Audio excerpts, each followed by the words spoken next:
எதுகையும் மோனையும் சேர்ந்தே இருப்பது வறுமையும் புலமையும். இந்த வரிசையில் தமிழ் சினிமாவும் தமிழக அரசியல்னு கூட சேர்த்துக்கலாம். அந்த அளவுக்கு சினிமாவும் அரசியலும் தமிழ்நாட்டை பொறுத்தவரை ஒன்றுக்குள்ள ஒன்று. சரி, இதெல்லாம் எங்கேருந்து தொடங்குச்சு, எப்படி தமிழ் சினிமா அரசியல் மயமாச்சுன்னு யோசிச்சிருக்கீங்களா? சொல்கிறேன், கேளுங்க. பெரியாரோட திராவிட இயக்கம் சமூக இயக்கமாக எங்கிட்டு இருந்தப்போ அதில் இருந்து விலகி தேர்தல் அரசியலை மையப்படுத்தி அறிஞர் அண்ணா திமுகவை தொடங்கினது வரலாறு. திமுக உதயமான போது அறிஞர் அண்ணா, கலைஞர் கருணாநிதி போன்ற தலைவர்கள் தேர்ந்த எழுத்தாளர்களாகவும் இருந்தாங்க. அவங்க கட்சியை மக்களிடையே கொண்டு சேர்க்க மேடை நாடகங்களையும் சினிமாவையும் பயன்படுத்த முடிவு செஞ்சாங்க. தமிழ் மேடை நாடகங்களை பொறுத்தவரை அது வரைக்கும் ராமாயணம், மகாபாரதம்னு புராணங்களை மையப்படுத்திய நாடகங்கள் இருந்துச்சு.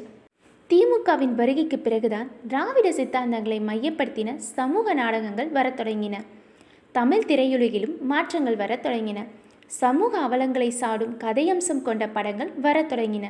கலைஞர் எழுத்தில் உருவான பராசக்தி திராவிட எழுச்சியின் தொடக்கம் என்று கூறலாம். நடிகர் திலகம் சிவாஜி கணேசன் அறிமுகமான அப்படம் விமர்சகர்கள் இடையே கடும் அதிர்வலைகளை ஏற்படுத்தியது. எம்ஜிஆர், எம்.ஆர். ராதா, கலைவாணர் என ஒரு பெரும் படையே திராவிட பாசறையில் இருந்து திரையுலகை முற்றுகையிட்டது.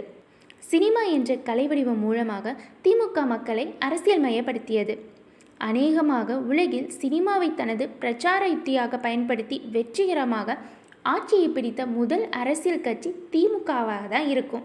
அதே நேரம் எம்ஜிஆர் திமுகவிலிருந்து வெளியேறிய போது இதே சினிமாவால் தான் திமுக ஆட்சியை இழந்தது.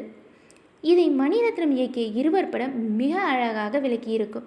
அது எப்படியோ பராசக்தி தொடங்கி இன்று வரை தமிழ் சினிமா ஒரு அரசியல் கருவியாகவே செயல்பட்டு வருகிறது. இதை பற்றி உங்கள் கருத்து என்ன? சினிமா அரசியலிலிருந்து விலகி இருக்க வேண்டுமா, அல்லது மக்களுக்கான அரசியல் சினிமா பேச வேண்டுமா? கமெண்டில் உங்கள் கருத்துக்களை பதிவிடவும்.